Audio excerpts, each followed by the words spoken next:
అచ్చా. So first of all congrats మీకు. Thanks అండి, థ్యాంక్స్ లాట్. యా, అప్పుడు మాయా సినిమాలో ఛాన్స్ ఎలా వచ్చింది ఇవన్నీ సెకండరీ పక్కన పెడితే, అసలు ఇన్ని వేరియేషన్స్ ఉన్న క్యారెక్టర్ని ఎలా చేయగలిగారు? అంటే ఒక ఇన్నోసెన్స్ ఉంది, సైకిజం ఉంది, ఇంకా చాలా ఉన్నాయి, 2-3 వేరియంట్స్ ఉన్నాయి. నేను రివీల్ చేయాలనుకోవట్లేదు ఎందుకంటే మూవీ వాళ్ళని చూసేవాళ్ళని. యా, ఇప్పుడు ఎట్లా అన్ని వేరియేషన్స్ ఉన్న క్యారెక్టర్ని ఎలా చూస్ చేసుకున్నారు?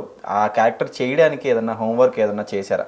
ఎస్, యాక్చువల్లీ నేను యాక్టింగ్ కోర్స్ దేవదాస్ కనకల్ గారి దగ్గర చేశాను.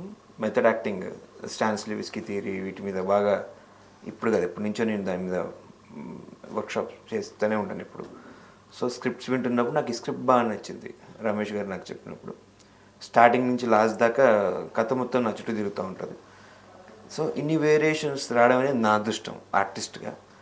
సో ఇవాళ మన ఆడియన్స్ చూసి దానికి నాకు ఎంకరేజ్ చేసినందుకు చాలా హ్యాపీ అనిపిస్తుంది. సో అంటే ఇప్పుడు ఈ మూవీ స్టోరీ విన్నప్పుడు మీకు ఫస్ట్ ట్రిగ్గర్ అయిన పాయింట్ ఏంటి? ఖచ్చితంగా ఈ సినిమా నేను చెయ్యాలి అని మీకు అనిపించిన పాయింట్ ఏంటి? సినిమా ఇప్పుడు ఓటీటీ ప్లాట్ఫామ్స్ వచ్చాక, డిజిటలైజ్ అయినాక మేకింగ్ చాలా ఈజీ అయింది. సో ఇప్పుడు ఎట్ ప్రజెంట్ సినిమా హిట్ అవ్వాలంటే బడ్జెట్తో సంబంధం లేదు, స్టార్డమ్తో సంబంధం లేదు. స్క్రిప్ట్ అనేది స్ట్రాంగ్ ఉండాలి, స్క్రీన్ ప్లే అనేది బాగుండాలి, ఆర్టిస్ట్కి స్కోప్ ఉండాలి.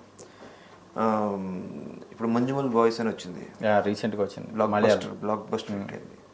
దాంట్లో మీరు అబ్జర్వ్ చేస్తారా, స్క్రీన్ ప్లే, డైలాగ్స్ కానీ, యాక్షన్ కానీ ఇండియానే షేక్ చేసింది. సో అలా సెలెక్ట్ చేసుకున్నాను అనమాట. సెలెక్ట్ చేసుకుని మీరు ఇప్పుడు అడిగిన దాని క్వశ్చన్ ఏంటంటే, అది ఉంటే సరిపోతుంది సినిమాకి. దానికి స్టార్డమ్ అవసరం లేదు, పెద్ద పెద్ద బడ్జెట్లు అక్కర్లేదు, స్క్రిప్ట్ పర్ఫెక్ట్గా ఉండాలి, స్క్రీన్ ప్లే బాగుండాలి. అది నాకు నచ్చి రమేష్ గారు చెప్పంగానే ఓకే చేసి. అండ్ మీరు ఈ సినిమాలో మన ఎస్తర్ గారితో కూడా స్క్రీన్ షేరింగ్ చేసుకున్నారు. ఎట్లా అంటే మేడంతో వర్క్ చేయడం ఎలా అనిపించింది? ఆవిడ ఆన్ స్క్రీన్ ఎలా ఉన్నారు, ఆఫ్ స్క్రీన్ ఎలా ఉన్నారు ఆవిడతో వర్క్? ఆవిడ బోలా మనిషి, ఏది మనసులో పెట్టుకోరు, ఏదైనా ఓపెన్గా చెప్తారు. తర్వాత ఆర్టిస్ట్ పరంగా వస్తే వెరీ ప్రొఫెషనల్. ఒక డైలాగ్, మా కాంబినేషన్ డైలాగ్ చాలా ఉన్నాయి సీన్స్, చూసారు కదా. అయితే టైమింగ్ మనం ఇట్లా చేద్దాం అలా చేద్దాం అంటే సీనియర్ ఆర్టిస్ట్ లాగా బిహేవ్ చేయలేదు. లైక్ అందరం మనం ఒక ఫ్యామిలీ లాగా, అందరు ఆర్టిస్టులతోటి మనం ఈ టైంలో మాట్లాడదాం, ఈ డైలాగ్ అప్పుడే పండుతుంది సీన్. Very cooperative.